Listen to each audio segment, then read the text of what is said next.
Shalom a todos, sean bienvenidos a este estudio sobre las curiosidades de la Haftará. La Haftará es la lectura de los profetas que acompaña al estudio de la parasha semanal. Entonces, te recomendamos que antes de ver este video estudie la enseñanza de la parasha Pekudei. Siendo así, empecemos.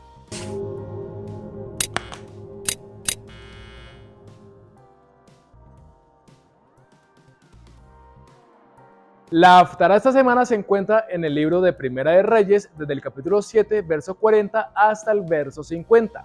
Esta Haftará es interesante porque su lectura es igual a la de la versión Ashkenazí de la Parashá Vayakhel, que es la Parashá inmediatamente anterior. Esto se debe a los años bisiestos, pues cuando estos son así, la Parashá Vayakhel y la Parashá Pekudei se unen en una sola para ser estudiadas en la misma semana. Tanto en la Parashá como en la Haftará vemos un recuento de utensilios que se hicieron en el lugar que Elohim decidió habitar con Moshe. Él decidió habitar en una carpa móvil y el rey Shlomo invitó a su presencia a habitar en un templo.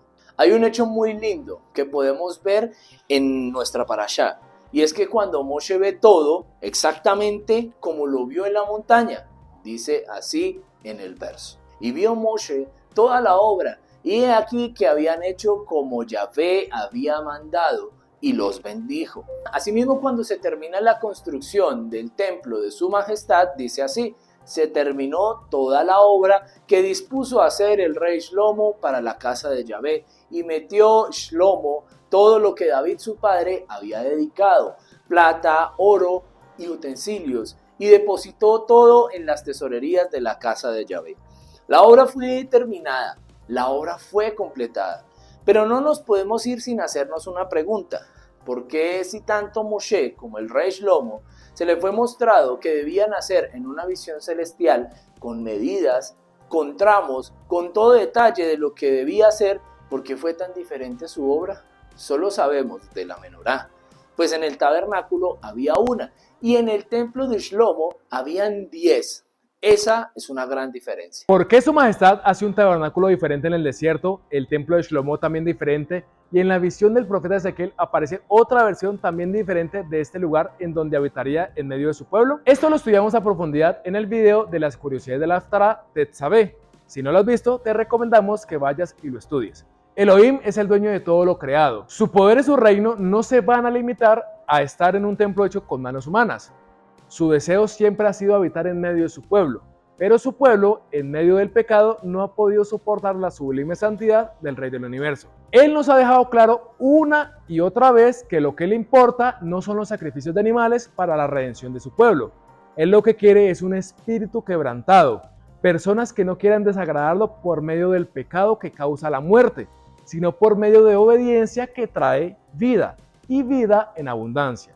El templo es un símil de nuestro Mashiach Yeshua, el medio por el cual el pueblo tenía acercamiento por medio de sacrificios, pero no solo sacrificios, sino porque era por medio de la rectificación del alma del israelita, el deseo de que su alma sea pura delante de él. El sacrificio de animales era ese medio por el cual él designó la redención, así como lo explicamos en el video de Tetzaveh. Lo que él esperaba era que nosotros nos diéramos cuenta que pecar sale caro, costoso, y que no lo volviéramos a hacer. Pasó algo muy especial, tanto en la inauguración del tabernáculo en el desierto como en la inauguración del templo del rey Shlomo. Miremos los siguientes versos.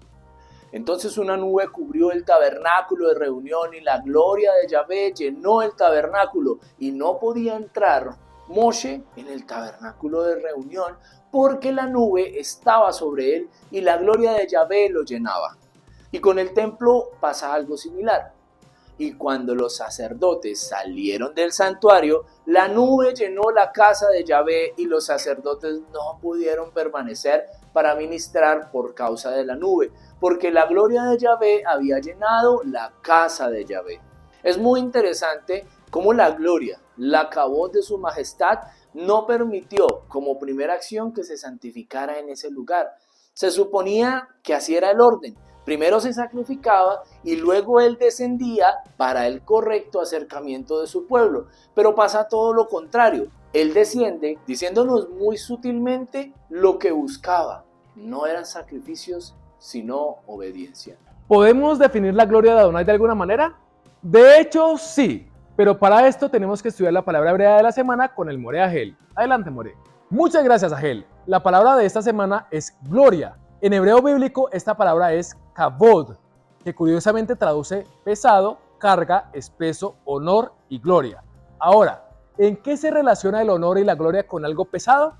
En la parte física, un material pesado, como el hierro o la roca, sería un objeto kavod, un objeto pesado. O sea que el honor y la honra implica reconocer el peso que tiene eso en nuestra vida. Honrar un valor, una tradición, una persona, una cultura, un sentimiento, una relación, etcétera, significa otorgarle el peso que representa, es decir, reconocer la importancia que tiene eso para uno.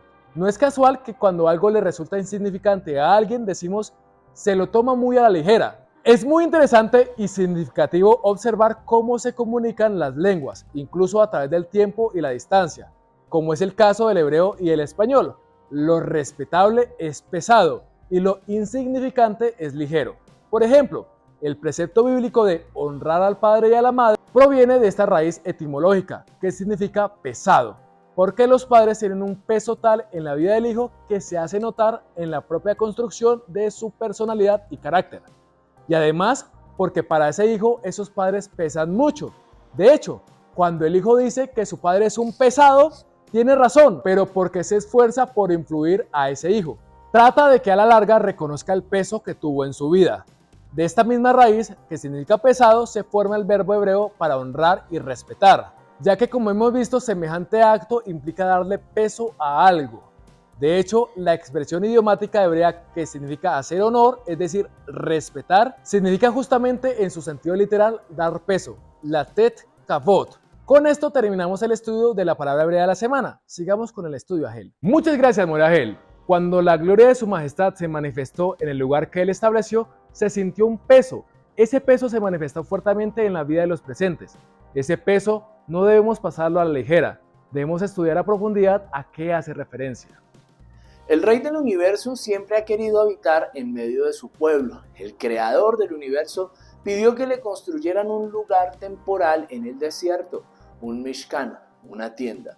El Rey del Universo habitó en un templo en los días del Rey Shlomo y el Rey del Universo se tabernaculizó entre nosotros para habitar en medio de su pueblo, estableciendo desde ese tiempo en adelante que sería un pequeño lugar santo para aquellos que lo adoraran en espíritu y en verdad. No sería ni en Jerusalén, ni en el pozo de nuestro patriarca Jacob, sería en el medio de su pueblo, en sus corazones, donde haya 2 o 3 que estén reunidos en su nombre. Y llegará el día, y está llegando, en donde la nueva Jerusalén descienda enfrente de todos nosotros y habitaremos con él por toda la eternidad. Shalom Alejem.